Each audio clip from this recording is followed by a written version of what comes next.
Hello বন্ধুরা, দেখুন এখনো আমি মামাবাড়িতে রয়েছি। মামাবাড়ির পিছন দিকটা মানে বাড়ির পিছন দিকটা দেখুন, মামাবাড়ির মাঠে কত ফুল হয়েছে, সর্ষে আর সর্ষে। আর দেখুন গাঁদা ফুল, কত গাঁদা ফুল হয়েছে, দারুণ লাগছে দেখতে।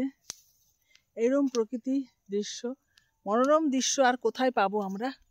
এই একমাত্র গ্রামে আসলেই সব দেখা যায়, আমরা উপভোগ করতে পারি। দারুণ লাগছে যে গ্রামটা কি জিনিস। মানুষের যদি কষ্ট হয় এই গ্রামে মাঠে আসলে সব ভুলে যেতে হয়। আমার তো ভীষণ ভালো লাগে। আপনাদের কার কার ভালো লাগে জানাবেন গ্রাম। আমার তো ভীষণ ভালো লাগে। দেখুন মাঠময় মাঠ, সব চাষিরা সব চাষ করছে। এখনো পর্যন্ত এই মাঠে কি লাগাবে জানি না। আর এই গাঁদা ফুলের চাষ দেখুন, ওই যে আমার মামি গাঁদা ফুল তুলছে। আমরা ফুল তুলে নিয়ে যাব বাড়িতে, প্রচুর প্রচুর দারুণ লাগে। আজকে আমরা বাড়ি চলে যাব, আবার আসবো এই মাসের শেষে। ওকে বন্ধুরা, কার কার গ্রাম ভালো লাগে জানাবেন কমেন্টস বক্সে। ওকে, ভালো থাকবেন, সুস্থ থাকবেন।